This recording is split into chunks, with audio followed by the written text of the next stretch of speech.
Entering today's contest for Albany, number 7, Nick Pappas, the UMass Dartmouth product. Carmel, New York native, rising junior. First pitch to Cato Kleinman. Hit on a line over into shallow center field. Jordan Daniels on a charge and makes the grab for the second out. Matt Scambotti's day done after just 4 1/3 innings, and Nick Pappas on one pitch grabs the second out.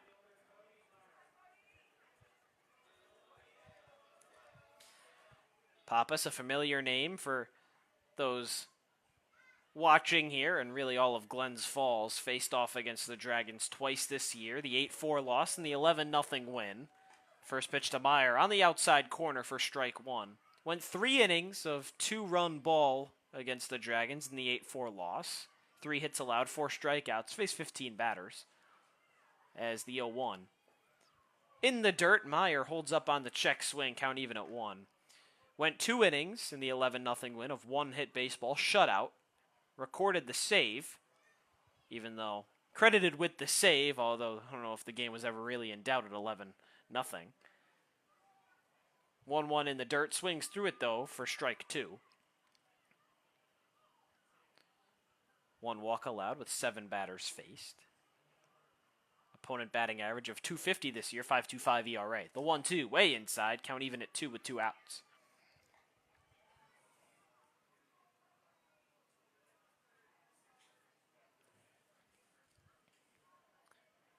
Five runs on 10 hits for Albany, 4 and 4 for Glens Falls. There's a ball on a line over by third and in foul territory.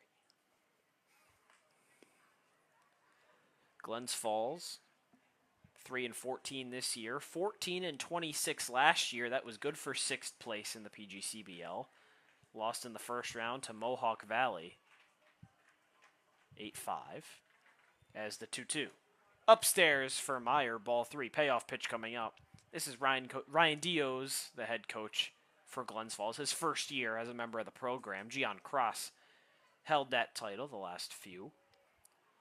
6 and 37 back in 2022. 7 and 35 in 2021. And obviously no summer season in 2020 with the pandemic. There's a shot over into left center field. Daniels making a charge back on it. He won't get there. Plays it on 2 hops. Cody Meyer into second base, standing up. 2-out double for Cody Meyer.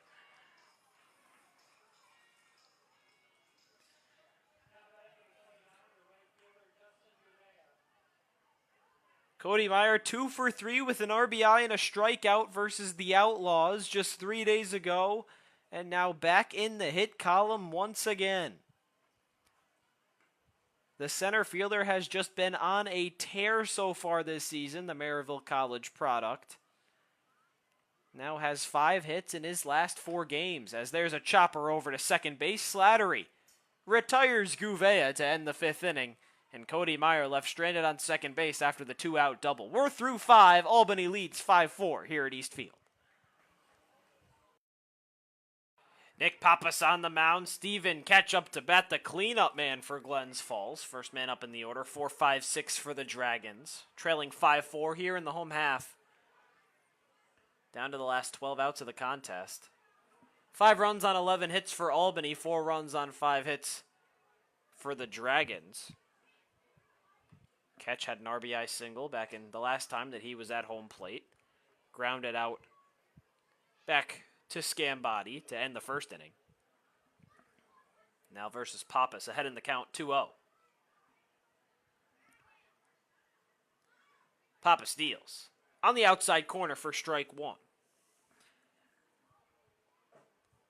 Ketch playing left field, really only has played both left field and in an extra hitter role so far this season. Not really moving him around to even center or right, as that ball hits straight up in the air over into shallow right field. Slattery makes the grab just into the outfield grass for out number 1. Steven Ketch really only played in left field, as I said, but really kind of locked into that role when he is in the lineup card. Center field and right field really off limits. The 2 men that take up those positions on a regular basis, Cody Meyer and Justin Gouveia. And when they get moved around or maybe get a day off, Nick Mazzarini, James Ward get replaced out there. First pitch to Cespedes on the outside for ball one. Already has a walk and grounded into a fielder's choice to second base. Still searching for his first hit of the day. Comes in on a 6-game hit streak. Last 3 games, recorded a double in each. Now ahead 2-0. Hitters count for Cespedes, Dominican Republic native, rising senior at Bryant and Stratton. Lefty on righty versus Pappas. Sees the 2-0. Swung right by him on the breaking ball. Whiff opportunity there from Cespedes. Hit .415 this past spring up at Bryant and Stratton. Sees that breaking ball all the way. Count even at 2 with 1 out. Following Cespedes in the order, Shane Weatherington. Those are the 3 due up. Weatherington grounded into a fielder's choice back in the second. Flew out to center field in the third. 2-2. Hit sky high into foul territory, just past the left field bleachers.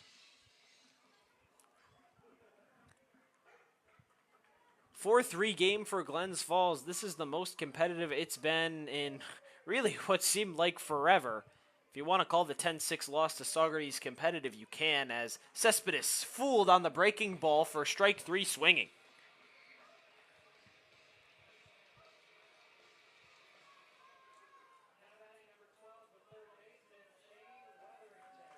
That 10-6 loss to the Stallions. Glens Falls held a 5-run lead after 2.5 innings. And then Saugerties kind of blew the game right back open.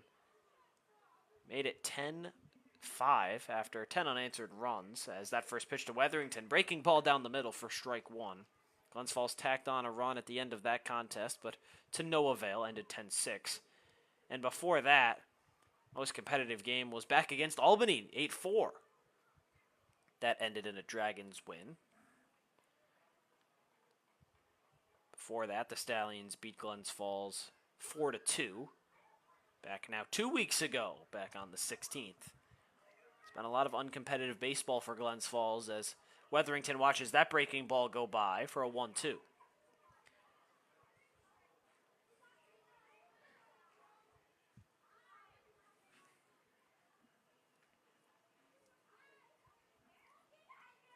One-two from Pappas. Upstairs, count even at 2.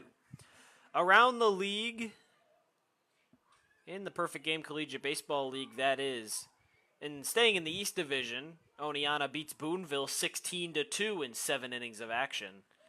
Good to know that it's not just the Dragons that team can mercy, as Weatherington hit on the go-around. He didn't commit fully to the swing. And now he's hobbled over in some pain. Looked like that pitch hit him right on the left forearm.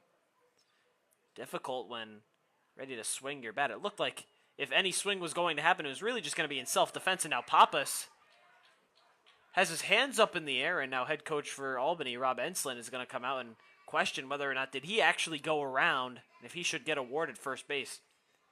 Home plate umpire shakes his head and says no, he held it back, and really it was in a little bit of defense, but now he and the infield umpire are going to have some words and make sure that they get this call correct. Of course, the appeal could be down to the infield umpire if it gets asked, but it looks like Weatherington's going to stay over at first base with 2 outs. That'll give Christian Knight, the switch-hitting catcher, an opportunity to grab his second hit of the day.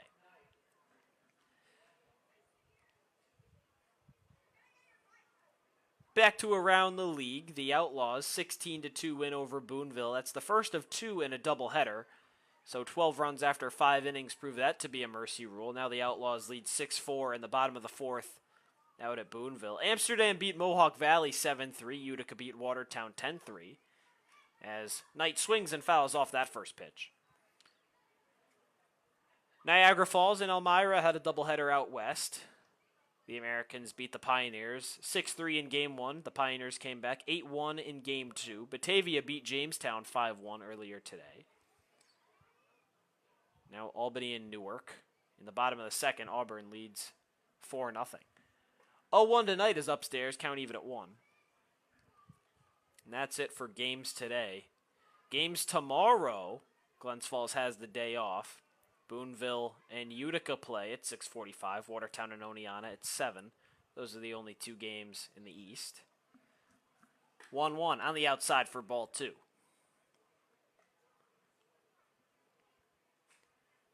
see Amsterdam and Saugerties get 2 days off of rest before returning to action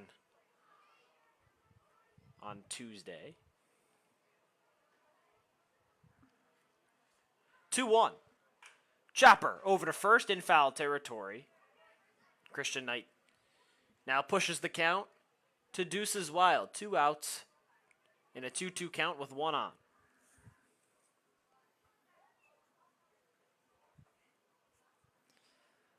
Following Knight in the order, if he can get on base, Will Carreno grounded out to second base in the second inning, struck out swinging in the fourth. As the 2-2 got him looking. Cam McCougan knew it right away, and Nick Pappas escapes the 6th inning with a goose egg on the board for Glens Falls. 3 more innings of baseball to go here at East Field. Albany leads.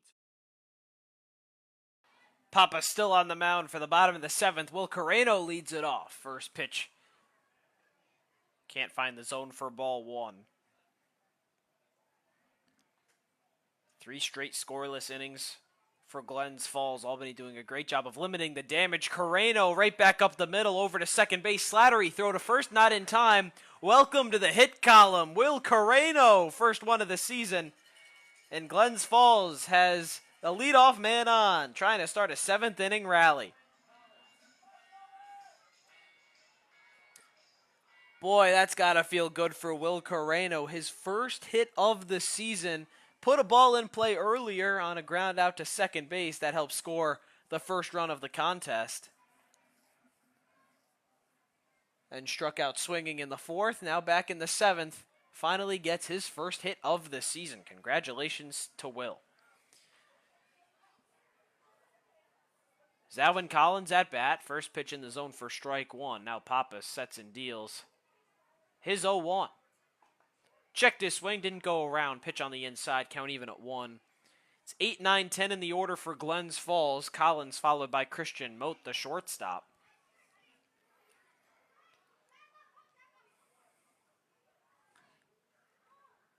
One.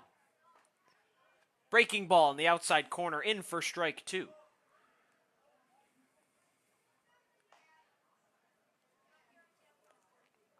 Will Carreno now 1 for 7 on the season. Ground ball right back up the middle. Slattery's throw just not in time. And it couldn't have come at a better time as Collins swings through that and strikes out swinging. 4-pitch at bat for Zalvin Collins. That's his 2nd K of the day. That'll bring up Christian Mote with 1 out.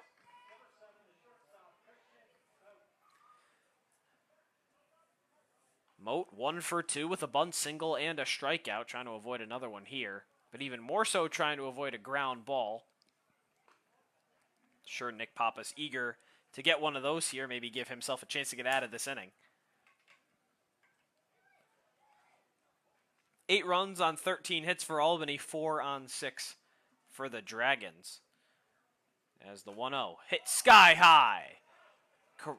McCougan hoping that stays in the park, and it does. Right against the netting. Cam McCougan, a nice clutch catch. And that retires Christian Mote for the 2nd out of the 7th inning.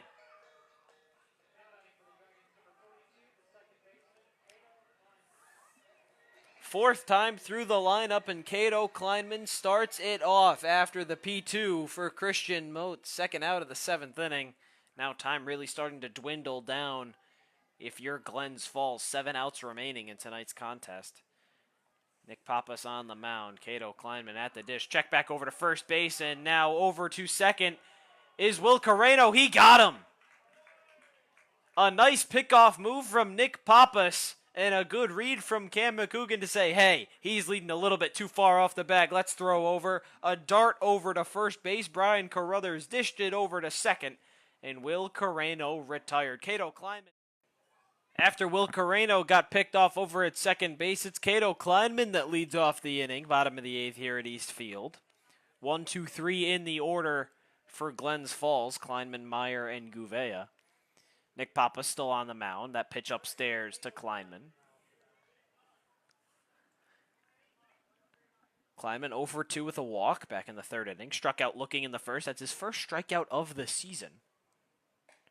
As he takes that pitch just above the zone for another ball. Kleinman flew out back in the 5th inning. That was his last at-bat. Now getting ups in the 8th. 3-0 count to him. Papa steals. Hit on a line sky high into center field. Jordan Daniels makes the charge and makes the grab. Easy first out of the inning for Nick Pappas. 5 outs left for Glens Falls. And that's the thing, too, is it seems like you get ahead in counts 3-0. When you're down 11-4, you know you can't get everything back in one swing.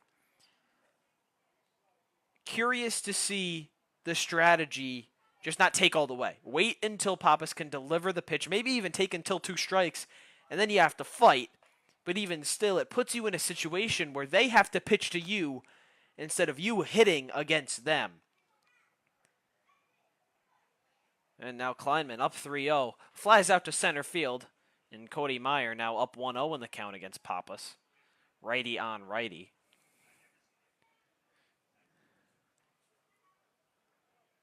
Upstairs and outside for ball 2. Meyer this season, 16 strikeouts heading into today. Had one in the 1st inning on a drop 3rd. Reached first base safely anyway. Had a double back in the 5th. 2-0. Outside for ball 3. Now a same situation that Cato Kleinman was in. Saw him swing on the 4th pitch, a fly out to center field. See what the strategy is that Cody Meyer puts himself in. 3-0. Takes it all the way on the inside, and that finds the zone on the inside corner for strike 1. Now does Meyer wait for the 3-2 or swing? He takes upstairs, and it's a 5-pitch walk for Cody.